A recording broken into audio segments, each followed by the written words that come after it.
Bom dia, estamos iniciando as sessões da segunda turma, quarta Câmara, da primeira sessão de julgamento do CARF, o Conselho Administrativo de Recursos Fiscais, Tribunal Administrativo Tributário Federal, vinculado ao Ministério da Economia. Sou Paulo Matheus Ciccone, presidente dessa turma, e comigo estão os conselheiros julgadores que compõem a bancada de julgamento no dia de hoje. Conselheiro Marco Rogério Borges, conselheira Júnia Roberto Gouveia Sampaio, conselheiro Evandro Correia Dias, conselheiro Iagro Iune Kung Martins, conselheiro Luciano Bernardi, conselheira Bárbara Souza Guedes, conselheira Mauritânia Mendonça, e comigo em Brasília, o suporte é a Ana Tereza, a quem eu agradeço. Nós estamos iniciando a sessão, nós temos dois processos com preferência, um deles com acompanhamento, doutora Kelly, que eu peço a presença na sala. Por favor, Ana Tereza, traga a patrona. Ok, presidente, farei a convocação.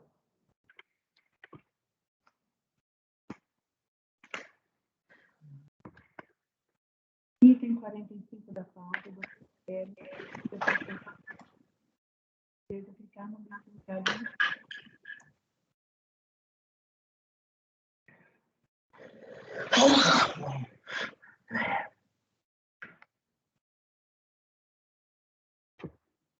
Patrono convocado, presidente. Perfeito.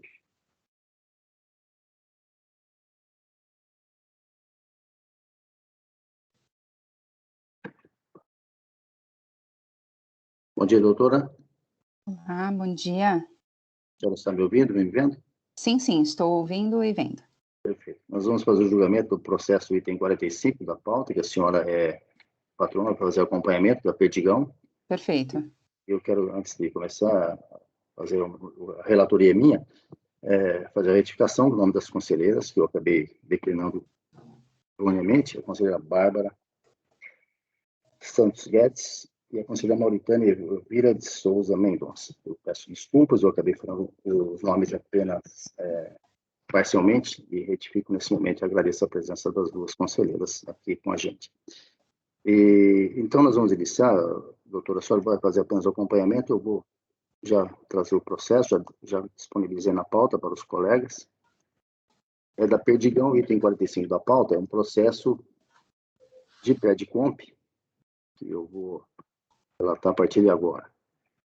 Já está disponibilizado.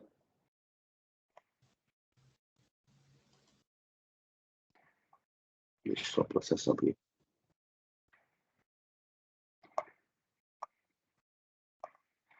Esse aqui é um processo de Perdicomp que a contribuinte pleiteou compensações, e foi a maior parte, a grande parte, inclusive, foi deferido pela delegacia de Florianópolis, restando apenas um valor residual. Esse valor residual diz respeito a imposto pago no exterior por uma controlada da recorrente, que é a Perdigão.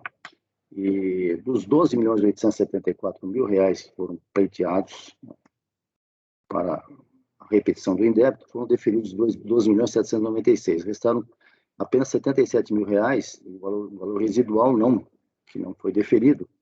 E eu já vou direto ao voto, explicando o que aconteceu. Na verdade, quando foi analisado pela DRJ Florianópolis, pela DRF de Florianópolis, esse valor de R$77.000 não restou comprovado, que seria imposto pago no exterior, nos Países Baixos, na Holanda, no caso, e o contribuinte, evidentemente, a Receita não tem essa informação cruzando com os seus sistemas. Então, dentro da análise eletrônica do pedido, já estou aqui no meu voto, né, nas folhas 7, esse valor não apareceu, de forma que foi indeferido. O contribuinte resignado apresentou manifestação de conformidade, juntando a documentação que ele entendia pertinente. A DRJ entendeu que deveria ser traduzido para o vernáculo essas informações. O contribuinte providenciou essas informações e trouxe tudo aquilo que ele entendeu caberia na análise para deferir o pedido dele. Então, eu vou agora já declinar meu voto, já no mérito, nas folhas 8. Analisando os documentos carregados aos autos, penso que os argumentos da recorrente guardam coerência e têm suporte probatório, merecendo, no mínimo, uma melhor investigação. De fato, Ao óbice imposto pela autoridade tributária para reconhecer o direito creditório da parcela remanescente, R$ 77.798,97, que foi, inclusive, objeto de intimação feita pela DRE Florianópolis, a recorrente trouxe documentação emitida pela Receita dos Países Baixos com a devida tradução juramentada e visada pelo órgão consular brasileiro naquele país, folhas 87.115, conforme a exigência do artigo 395, parágrafo 2º do Regulamento de Imposto de Renda, traduzido abaixo. A propósito, veja-se exemplificativamente um dos recolhimentos havidos no ano calendário 2005. Eu trago aí o documento emitido pela Holanda, no caso, pela autoridade tributária da Holanda, com as respectivas traduções. Então, a gente olha aí que, traduzido para o português, a informação dos recolhimentos efetuados. Mais ainda, a recorrente trouxe um extrato de uma conta corrente, semelhante ao que a Receita tem no Brasil, emitido pela autoridade fiscal da Holanda, mostrando os recolhimentos mensais havidos em 2005. A contribuinte, a controlada da Perdigão lá na Holanda, fez esses recolhimentos em euros, que estão aí informados. Só isso já me parece suficiente o bastante para exigir uma melhor investigação. Porém, a mais, bastando a compulsação dos documentos nos autos para observar que há uma sequência lógica de informações e um rol probatório que guardam coerência entre si e conduzem àquilo que alega a contribuinte. Exemplificativamente, tome-se o documento abaixo, de folhas 90, emitido em 1 de 12 de 2005 pela Receita dos Países Baixos, apontando para os recolhimentos efetuados até aquela data e mostrando que ainda faltava um recolhimento, que deveria ser feito até o último dia do referido período. Aqui um parênteses. Como eu tenho julgado alguns processos em relação a esses pagamentos no exterior, na Holanda especificamente, naquele país há uma regra, assim, ou pelo menos é comum, que o imposto seja dividido em 11 parcelas. Então, desse conta corrente que eu trouxe agora, que o contribuinte acostou e eu reproduzi, mostra em dezembro os recolhimentos que o contribuinte tinha feito, de R$ 106 mil, o contribuinte tinha pago 106 mil euros, o contribuinte tinha pago 96 mil em números redondos, e ainda restava uma parcela de 9.661. E vejam aí que no rodapézinho dessa informação, desse documento, está escrito lá, o valor em aberto deve ser pago e estar na conta do serviço da Receita em 31 de dezembro de 2005, da Receita da Holanda, é claro. O valor esse que foi adimplido conforme débito na conta bancária da recorrente mantida junto ao ABN AMRO Bank, naquele país, folha 101. Então está aí o pagamento feito pela controlada da Perdigão. Agora, palavras minhas. O que leva à configuração estampada no extrato de conta corrente já atrás reproduzido, detalhando todos os recolhimentos efetuados pela recorrente em 2005, inclusive o acima reproduzido, que foi o último, totalizando 106.261 euros adimplidos em 11 parcelas. Assim, o cruzamento das diversas informações constantes nos autos com o rol probatório acostado pela recorrente robustece muito os seus argumentos. Todavia, se de um lado há evidências de que as alegações da defesa têm substância, afastando a conclusão da decisão recorrida, de outro, por óbvio, dado não só o largo lapso de tempo transcorrido entre os fatos e este julgamento, foram mais de 15 anos, mas principalmente por envolver operações no exterior, o que dificulta a fiscalização, envolver moeda estrangeira, sua correta conversão para reais e a forma do seu aproveitamento, é impossível, nesse estágio processual, dar provimento ao recurso voluntário para reconhecer o direito creditório buscado e homologar as compensações a ele vinculadas, impondo a conversão do julgamento em diligência para que haja melhor instrução dos autos. Demais disso, o valor em discussão, agora em reais, R$ 77 mil, que naturalmente deve fazer parte dos 106 mil euros recolhidos pela recorrente na Holanda, tem que ser demonstrado como foi encontrado, qual o seu correspondente em euros, data da conversão, a taxa cambial utilizada, etc. E se também já não foi objeto de aproveitamento pela contribuinte em outro processo similar a este. Concluindo, voto por converter o julgamento em diligência para que a autoridade tributária da unidade de jurisdição da recorrente, ou quem lhe faça às vezes, dentro da nova estrutura da Receita Federal, providencie a intimação da contribuinte para que traga aos autos todas as informações e documentos, inclusive os registros contábeis pertinentes, e como foi apurado o valor de R$ 77 mil. Qual o seu correspondente montante em euros, qual a data da conversão para a moeda nacional, qual a taxa cambial utilizada em tal operação. Igualmente, intima a interessada a comprovar mediante documentos e ou sua escrituração que mencionado valor não foi utilizado em outros PET-COMP, ou que não foi requerido seu indébito sob quaisquer outras formas. requisite a apresentação de quaisquer outros documentos ou informes entendidos necessários. E, no final, elabora relatório circunstanciado da diligência dele, dando ciência ao contribuinte para que, querendo exclusivamente sobre ele, se manifeste no prazo de 30 dias. Fim do tal prazo, com ou sem manifestação da recorrente, os autos devem voltar ao CARF para prosseguimento do seu julgamento. Esse é o voto. Alguma manifestação?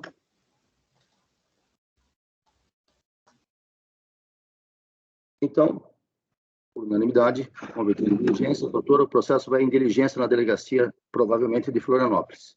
E o contribuinte será intimado para isso. Tá certo, muito obrigada. Um bom dia. Bom dia, um bom trabalho para a senhora. Muito obrigado. Obrigada, igualmente. Prosseguindo, vamos ao item 46 da pauta.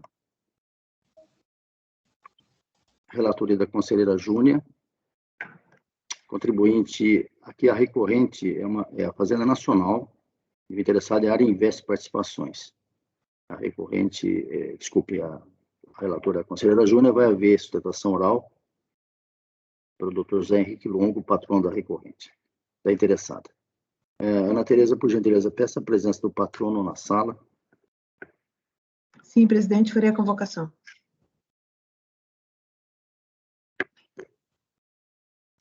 Júnior, esse processo é um recurso de ofício? Esse processo será ajudado agora.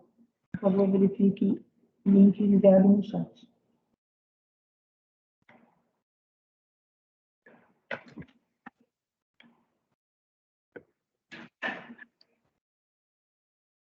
Patrono convocado, presidente. Obrigado.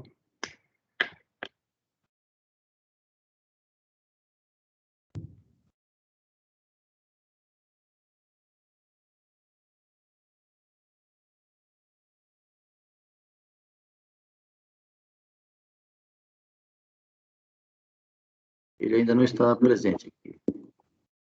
Estou sim, aqui Oi, doutor. havia recomendação de ficar sem câmera. Bom dia, doutor. Bom dia. Seja bem-vindo.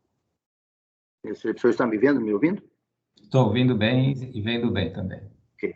Nós vamos fazer o julgamento do processo agora, o item 46, o senhor é o patrono, né? Trata-se do recurso de ofício, ainda assim o senhor vai sustentar, doutor? Sim, é bem rapidinho, só para... Não, sem problema nenhum. A relatora e a conselheira Júnior vai fazer, então, um breve relato, depois o senhor tem o tempo aí regimental para a sua manifestação, ok? Obrigado. Os demais com o microfone devidamente fechado. Júnior, por favor, relato.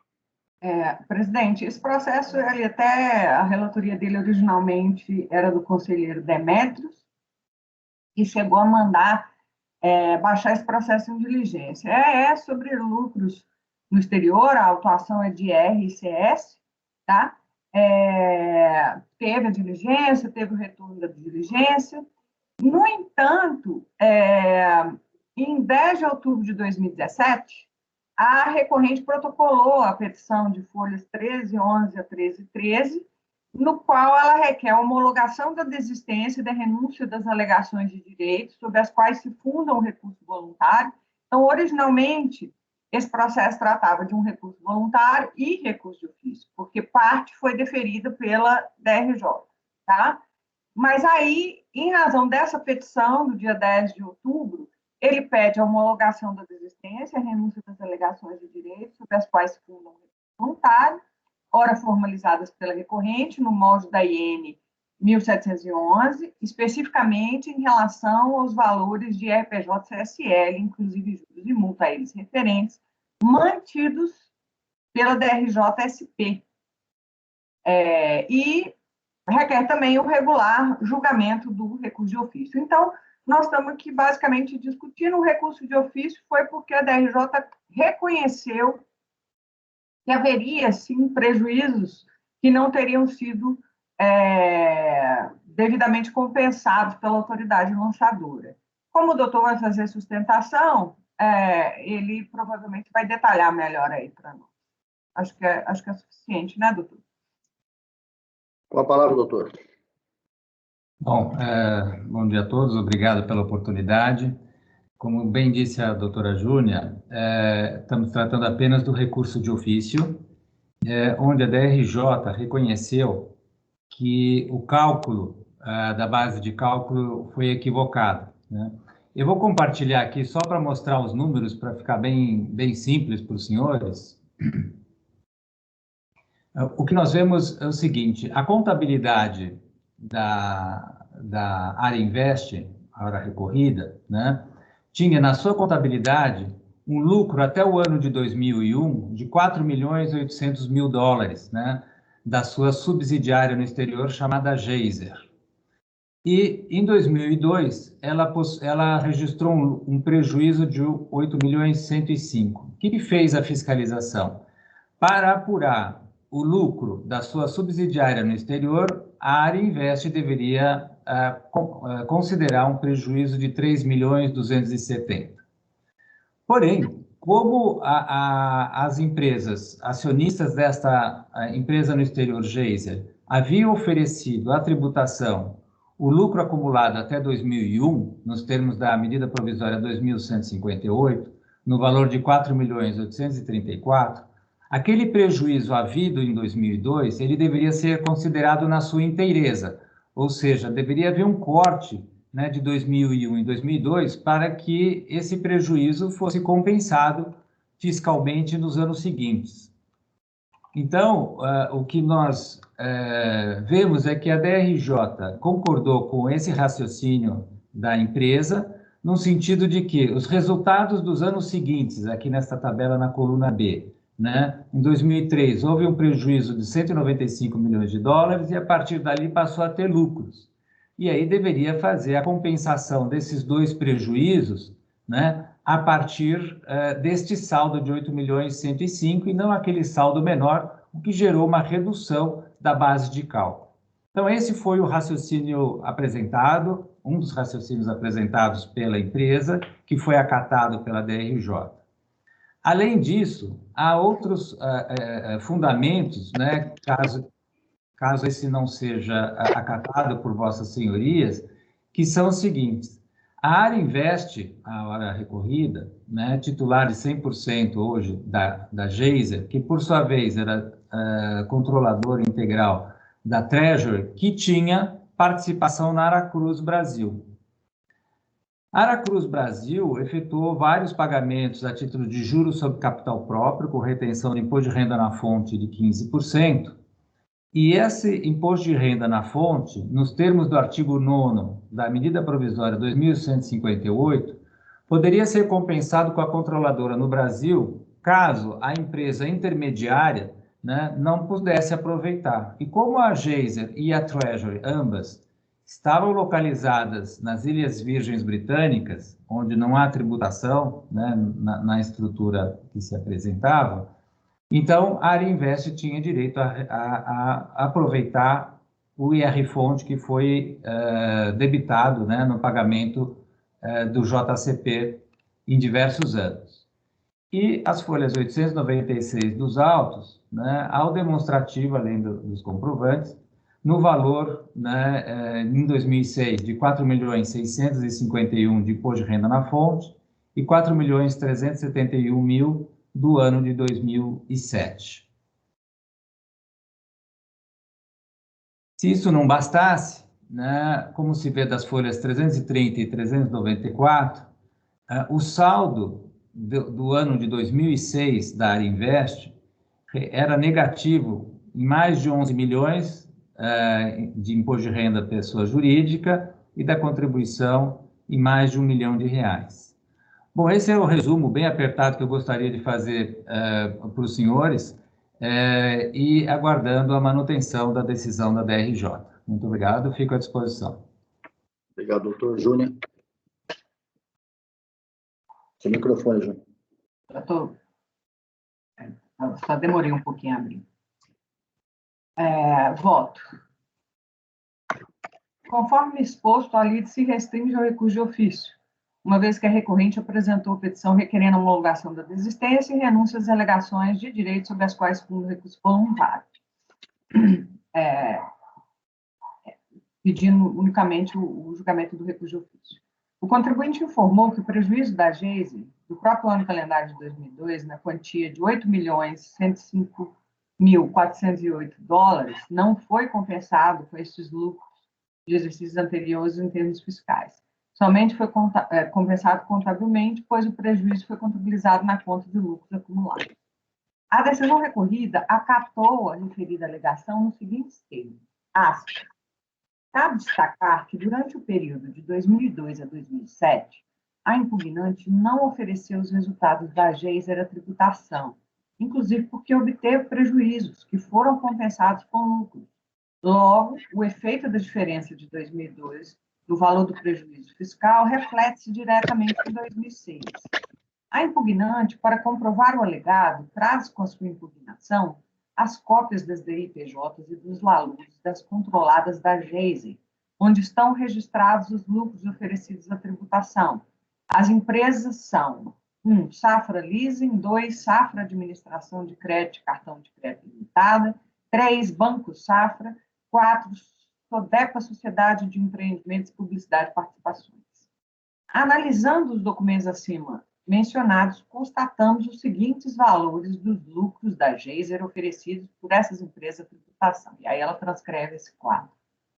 Diferente do que alega impugnante, conforme acima demonstrado, convertendo-se os reais oferecidos à tributação pelas empresas para dólares de 31/12/2012, elas ofereceram 3.172.602,71 à tributação, e não 4.834.484 alegados. Essa diferença foi ocasionada pelo fato das empresas terem considerado a taxa do dólar americano de 31/12/2001 e não de 31/12/2002.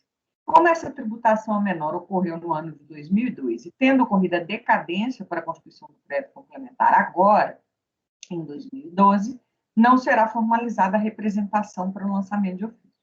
Como ficou comprovado que não foi realizada a compensação fiscal do prejuízo do ano calendário de 2002, com os resultados acumulados até 31/12/2001, estamos considerando como sendo corretos os valores trazidos pela impugnante relativos aos prejuízos acumulados até 2006 para efeito de retificação do lançamento.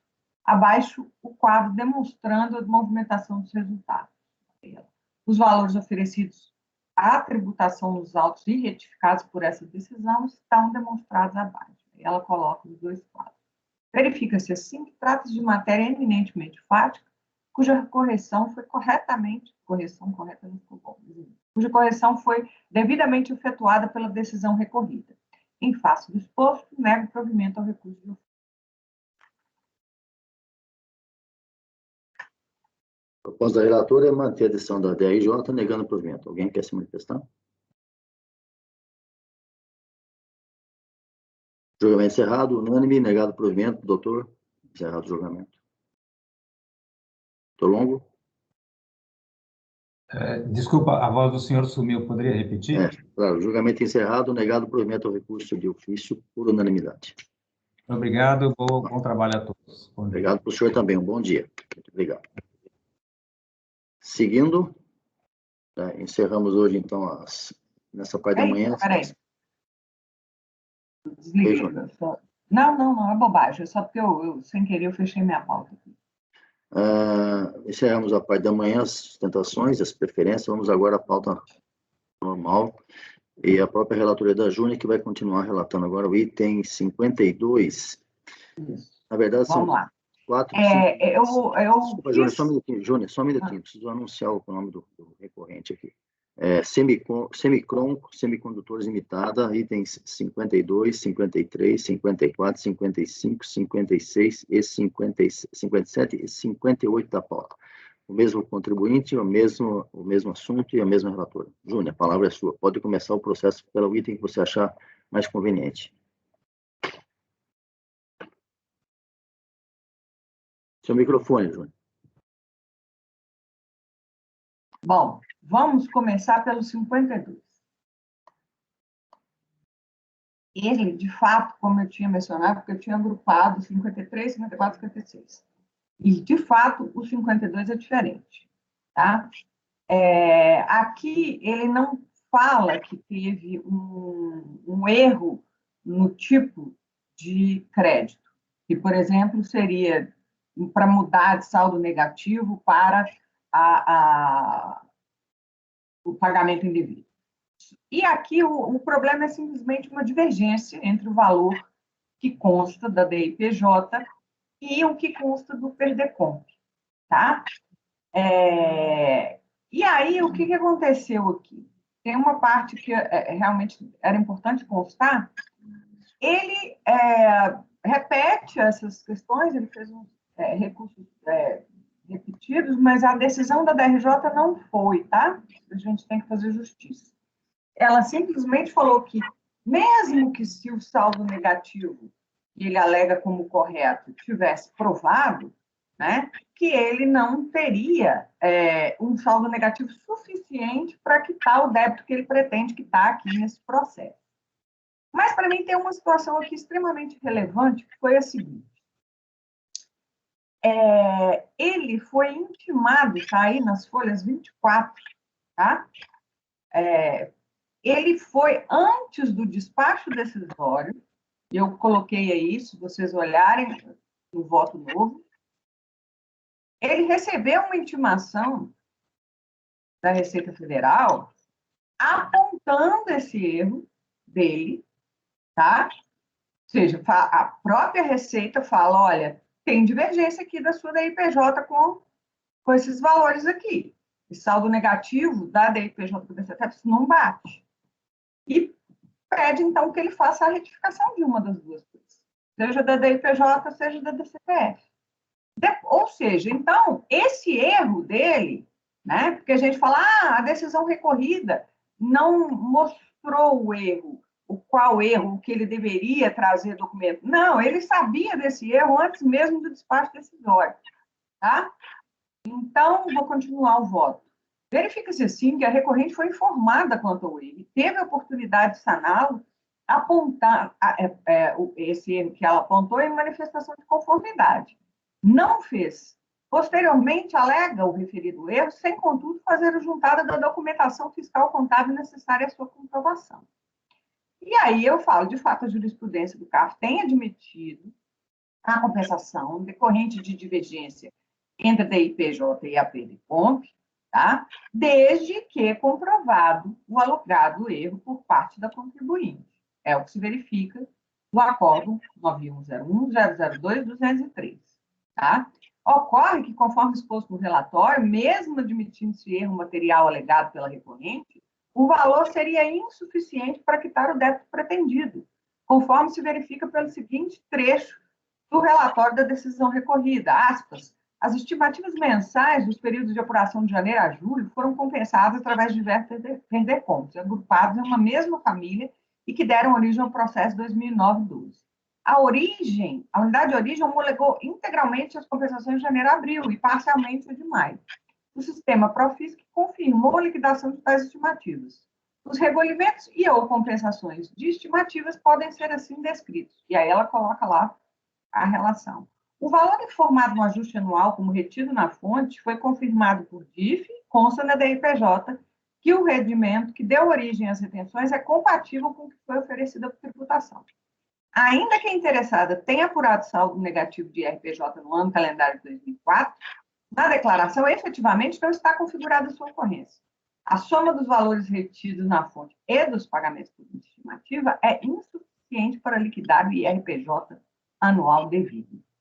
Houve apresentação de manifestação de utilidade no processo de final 2009-12, referente à não homologação e ou homologação parcial das estimativas de maio a julho. O valor em litígio do crédito naquele processo é de 127.242. Valor este que, ainda que reconhecido, é insuficiente para liquidar as estimativas a ponto de gerar saldo negativo no ano calendário de 2004. O valor total dos débitos compensados em ambos os PERDECOMPs é de 855.697,09. No entanto, como a interessada alega que o crédito é de apenas 90.200,87, o litígio deste processo corresponde ao valor do saldo negativo não reconhecido, equivalente a 90.287. Sendo assim, ainda que se admita a correção do erro constante do PERDECOMP em confronto com o DIPJ, e ainda que se aceite o crédito decorrente das estimativas quitadas por compensação e não homologadas, não é possível dar provimento ao recurso. Em face do disposto, nego o provimento. Debates? Alguém quer se manifestar? Realmente. Proposta da relatora é negar provimento. Marco, quer falar? Iago, Evandro? Então, acho que oi, Evandro. a jurisprudência aqui do colegiado é no sentido aí que é do voto da relatora, né? Unânime negado provimento, item 52, julgamento encerrado. Cirindo, Júnior, item 53, mesmo recorrente. Isso. Vamos lá. Seguinte, esse aí sim, tá? E vou explicar direitinho, porque na hora não ficou explícito nem para mim qual foi o raciocínio que eu tinha usado. Presidente, o 53, 54, 56 e 57, mesma situação, tá? Espera um pouquinho. 53, 54, 56 e 57. E 57. Tá, o 55 ficou pendente. Ok. Isso. Então, vamos lá. Bom, ficou bem claro aqui para mim o porquê que, nesse caso aqui, embora a DRJ, já vou até direto aqui, porque a gente discutiu isso ontem, tá? De fato, aqui ele quer a mudança da natureza do crédito, alegando que teve um erro, né? Olha, é um erro, isso aqui não era saldo negativo, isso aqui é pagamento indevido, tá?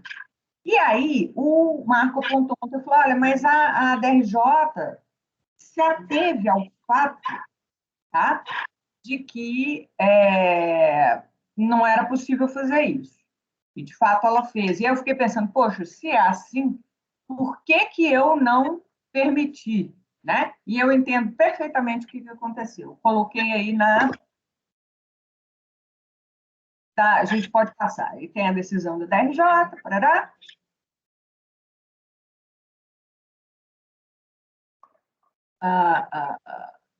Aí, ó, eu coloco a jurisprudência do CARF tem admitido, né? Que folha você está, gente? Essa está numerado aqui. Ah, tá, 3, folhas 3. Tá. Diversamente da conclusão exposta na decisão recorrida, a jurisprudência da Câmara Superior tem admitido a retificação em hipótese do dos autos, desde que comprovada a origem do crédito pleiteado. E aí eu cito aí o acórdão 9101005322. Ocorre que, na hipótese dos autos, a contribuinte não promoveu a retificação, mesmo depois do despacho decisório.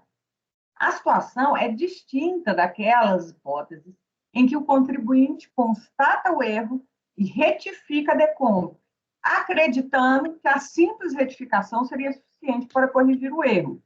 Nessas situações, é comum que as decisões das delegacias de julgamento neguem provimento, porque o sujeito passivo precluiu do direito de apresentar a documentação.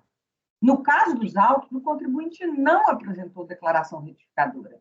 E desde a manifestação de inconformidade, alega o erro, sem, contudo, trazer qualquer prova do erro por ela alegado. Vale dizer, se houve erro, qual a prova, uma vez que não houve declaração retificadora? Então, eu entendi. O que acontece normalmente? O contribuinte, por que eu adoto aquele procedimento? Normalmente, o contribuinte fala, poxa, errei. Ele vê lá no despacho decisório nega a compensação e fala, puxa, está errado. Vai lá e faz a retificação. Tá? E aí gera dois problemas normalmente. As DRJs, muitas não aceitam a retificação depois do despacho decisório, tá? E aí fica a seguinte dúvida. Às vezes ela fala, não pode retificar depois do despacho decisório, e além disso você não trouxe a contabilidade. E fala claramente. E às vezes ela simplesmente fala, não pode retificar depois do despacho decisório. E ponto final. E aí, nessas situações, eu entendo, sim, que o processo deve voltar para dar a oportunidade da contribuinte, porque ela estava acreditando que a retificação seria suficiente para corrigir o erro. Tá? Não é o caso aqui. Né? Ele alega que foi errado, alega desde a manifestação de inconformidade e não apresenta prova. Tá? Então, nesse caso, mesmo que a discordância tenha sido unicamente do ponto de vista formal, ela entendendo que não era possível essa mudança de crédito, eu entendo que não deve ser baixado em diligência, tá? Por quê? Porque se essa alega erro, De duas, uma. Ou você vai lá e retifica para tentar corrigir o erro, ou então você vem no processo administrativo e prova o seu erro, né? Não tem cabimento você alegar erro sem trazer qualquer indício de prova. E aí a retificação seria o primeiro indício de prova, tá? Então, presidente, em face do exposto, eu nego o provimento ao recurso. Em relação aos 4 processos, são exatamente iguais. Bom, a discussão ontem foi bastante longa nesse sentido. Marco, quer se manifestar? Microfone, Marco. Eu só acho assim, ó, o contribuinte ele trouxe na manifestação de conformidade uma planilha de conciliação do IRPJ, de balanço, de dados do balanço. Tá? Eu não sei se isso é uma prova aceitável, Júnior, nesse caso do item 53. Eu acho complicado, porque ele está falando que é pagamento indevido, né? Cadê o pagamento? Cadê o DARF? Não, mas aí eu acho que o DARF está no sistema. Isso aí é outra. Eu acho que, assim, ó, eu já fui vencido aqui por ter posição mais dura, mais rígida em relação à possibilidade de retificação de Perdecomp, tá? Eu já fui vencido aqui. Todos contra mim até, porque eu já pensei muito sobre isso aí, como todos aqui.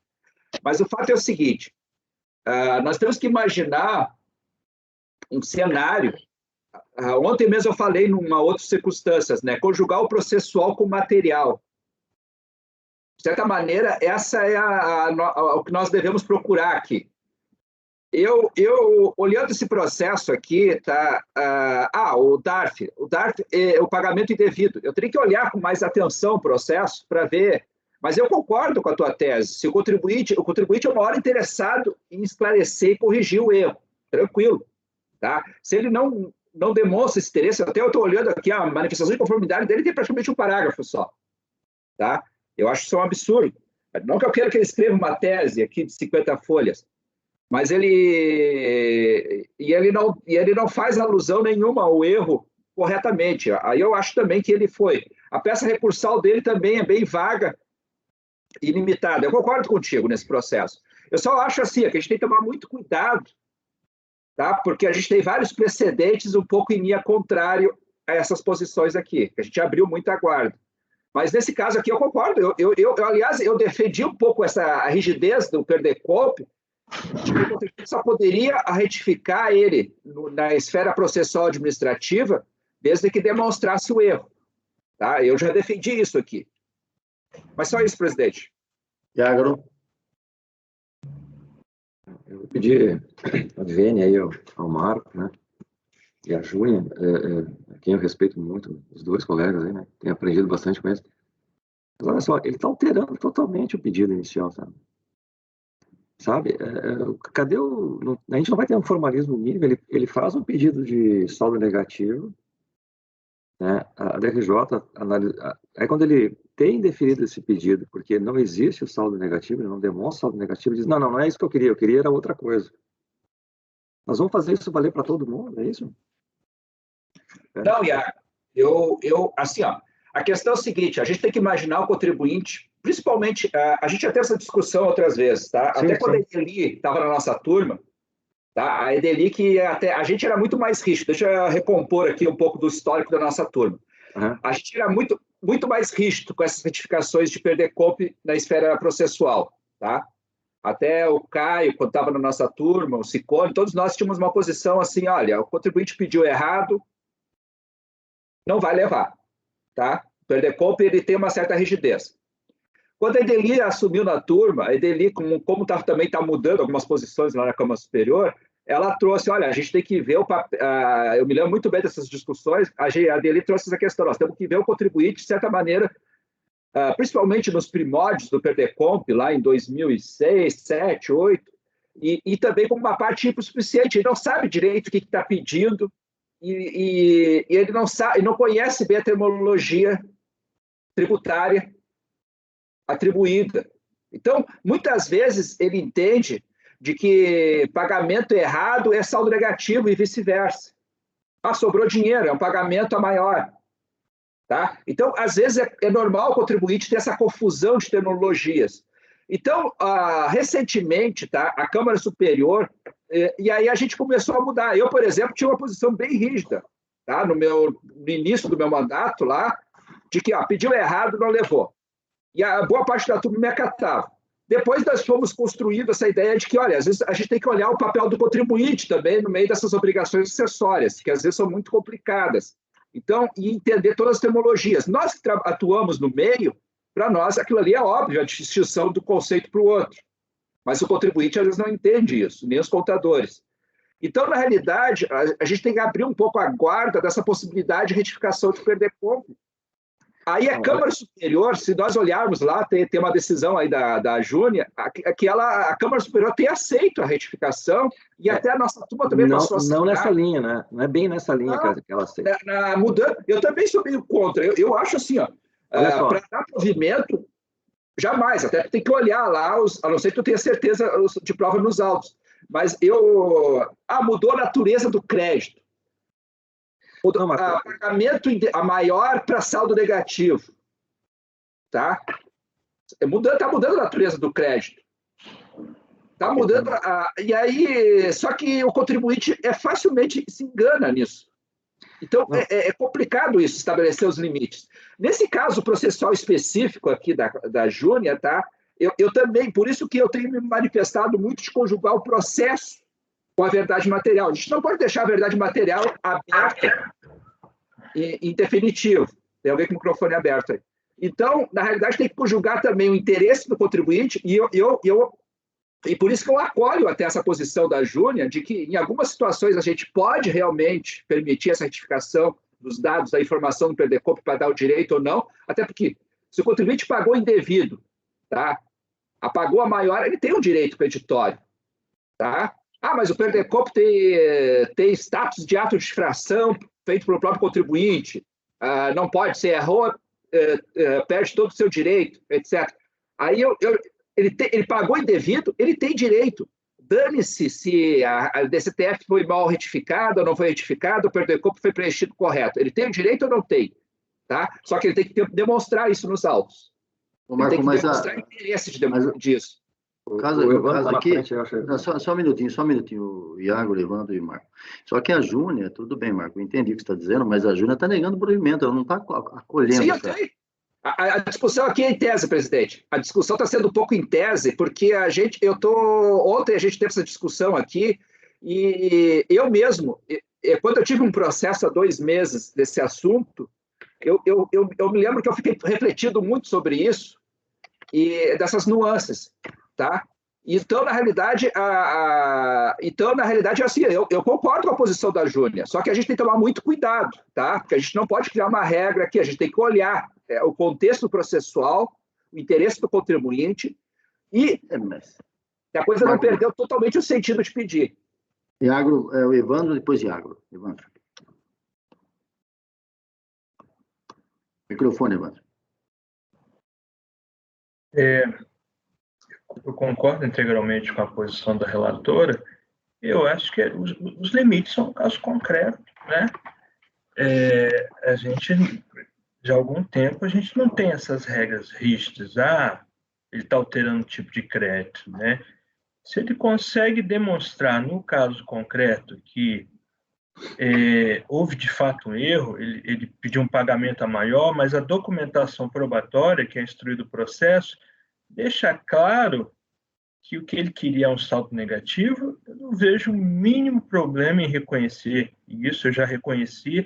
Já peguei até decisões da própria DRJ, a DRJ vem reconhecendo isso quando ele traz os elementos, mas isso que eu vou dizer, os limites são dados pelo caso concreto, né? Nesse caso aí parece que ele pediu um tipo de crédito, foi indeferido, aí ele vem alterar o crédito para ver se consegue levar. Então, eu acho que bem correta aí a posição da relatora nesse caso. Iago, depois Luciano. Eu entendo que o caso concreto ele vai ser o delimitador aí para a gente verificar se ocorreu o erro ou não. No caso concreto aqui, o que acontece? Quando a gente está diante de um caso de erro, assim, a gente tem algum elemento que ancora aquele erro, sabe? Assim, por exemplo, o sujeito, ele preenche saldo negativo na PERDECOMP, mas todo o resto das informações estão vinculados a um pagamento a maior.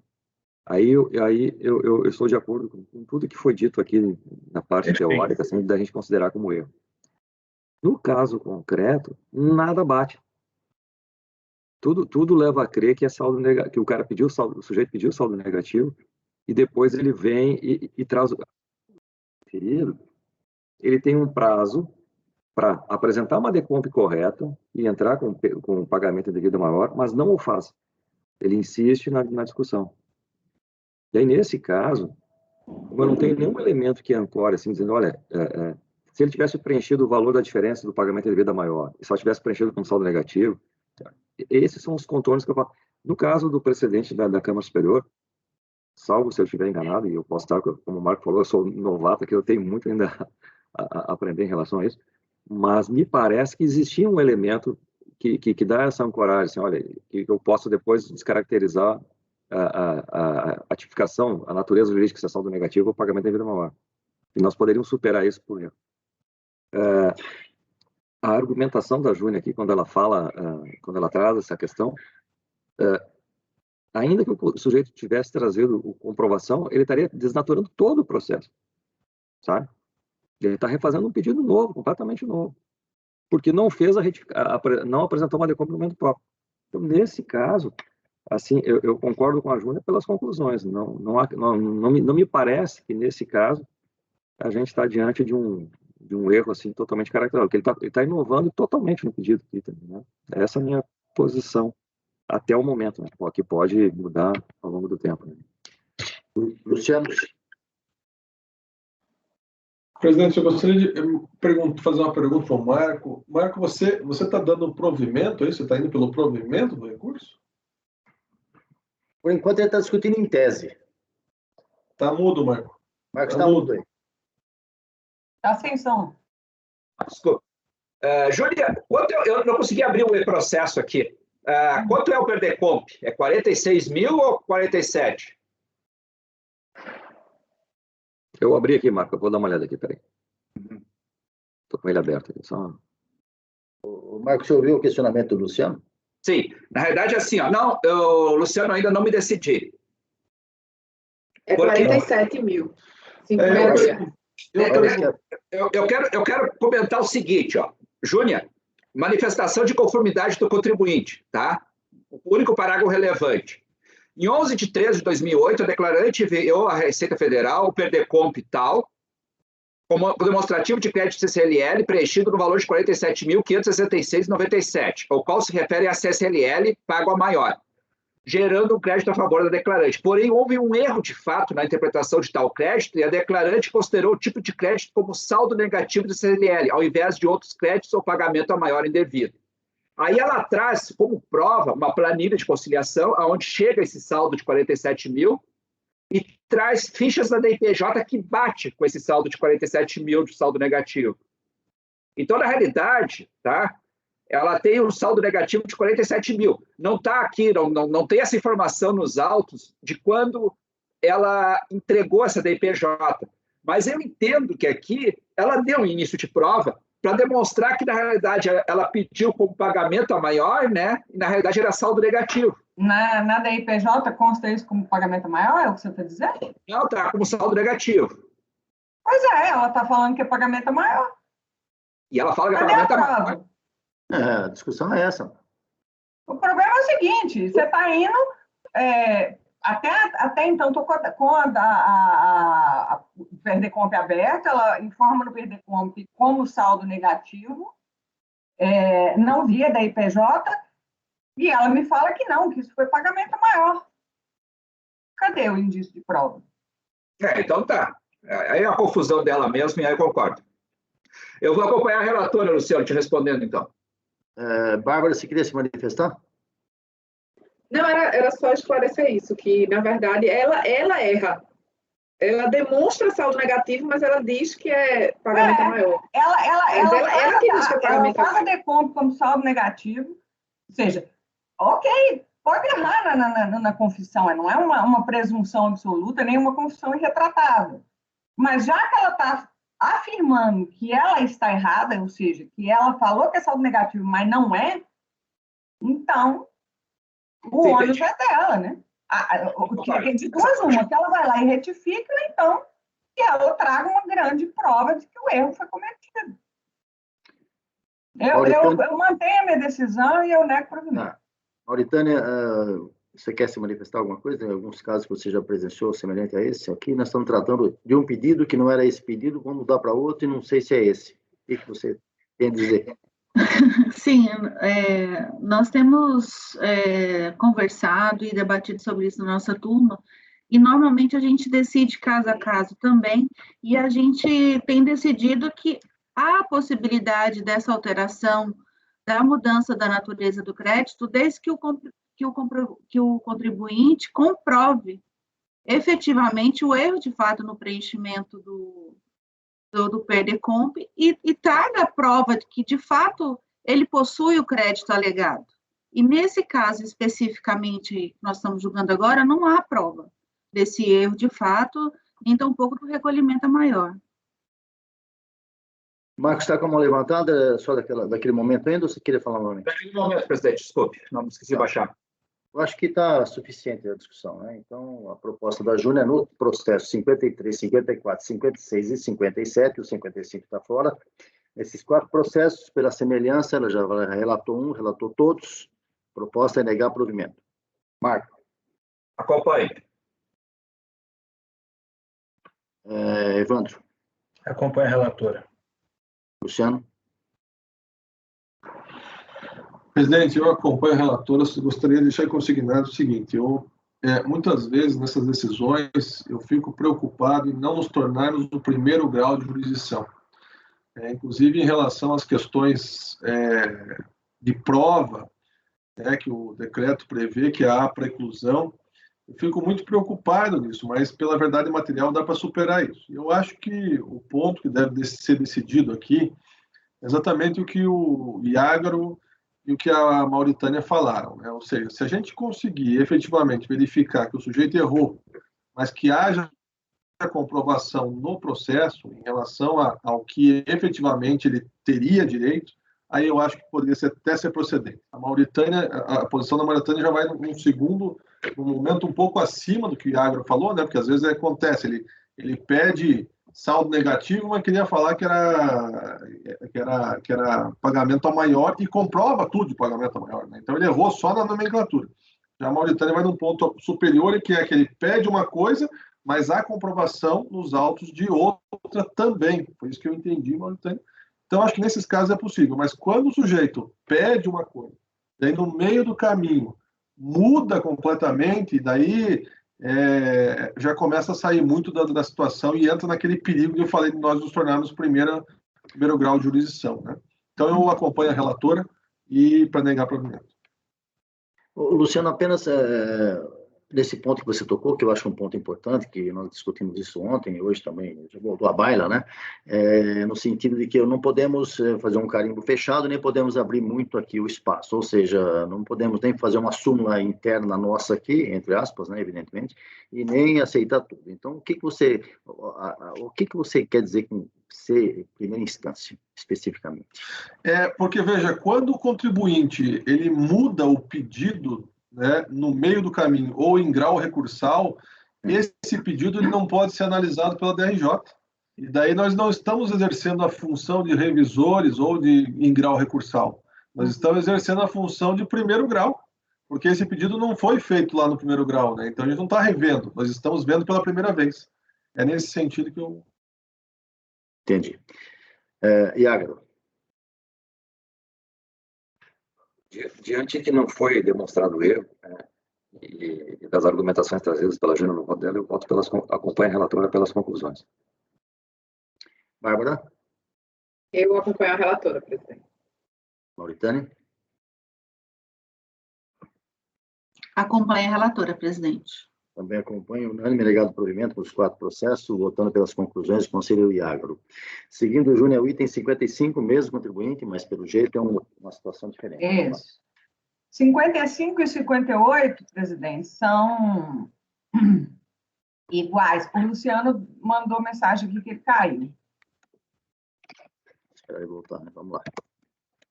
Eu vou pegar um café, então, enquanto ele volta. Só um minuto. Pode ser? Espera um pouquinho só. Deixa eu ver se o Luciano já voltou. Ele caiu mesmo. Ele caiu. Ana Tereza, em Brasília, como é que está aí a gravação? Nós podemos 5 minutos de intervalo? Sim, presidente. Tá, então 5 minutos de intervalo para que o Luciano possa voltar aí.